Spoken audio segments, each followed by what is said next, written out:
if you like cold weather, you love this morning. We were down in the 30s and low 40s. We have warmed up, but it's still chilly out there. 56 now in Vero, 60 in West Palm, and cooling off as we get into the evening. Will not be as cold tonight. Thankfully, we didn't have a big wind around last night. There's a little breeze, and tonight will be about 5, maybe in some spots 10 degrees warmer than we were last night. The winds have started to come down, but still pretty blustery in Stewart and up around Vero, 25, almost 30 miles an hour. Our overnight lows, now as a comparison last night, even along the coastline of Palm Beach County, it dipped down into the low 40s.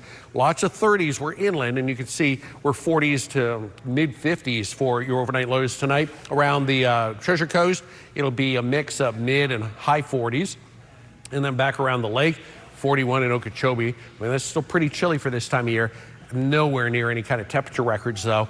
And 44 in Belglade, Pahokee, 45 in Port Mayaca. There's another storm system bubbling up. There's a big snows through Oklahoma, even Dallas picking up a big chunk of snow during the day. That pulls out of the western Gulf and then heads toward the Carolinas. The real cold stuff stays north. But this front swings through on Saturday with a little bit of rainfall ahead of it and much colder and kind of breezy conditions in behind that, and that settles in, and that is our weather pattern for next week. Temperatures across the country, I mean, it's chilly almost everywhere, even the areas that are in the 60s. That's unusually cold for this time of year. All right, so into tonight and into Friday, the winds slowly shift around in off the ocean, and eventually we start to get more of a south wind. And there's a little line of rainfall that works through on Saturday in the morning and early afternoon, just ahead of the next front.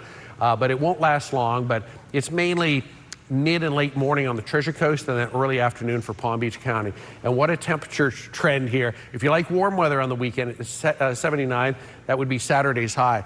But you know what? We'll just barely hit that, and then it'll turn cold quickly. In fact, on the Treasure Coast, you'll be lucky to make it into the mid 70s on Saturday, and then it turns chilly again for Sunday and Monday. Small craft advisory for boaters sees 4 to 6. And tomorrow, kind of a beach day, certainly better than what we've seen lately. It'll be mid 70s. 40s and 50s tonight, not as cold and no advisories in place. 73 tomorrow, a little bit of sunshine and pretty pleasant. And the 7-day forecast has warmer weather with lots of clouds coming in Saturday and then cooler Sunday. And then you can see we're slightly below or even downright chilly by Wednesday and Thursday.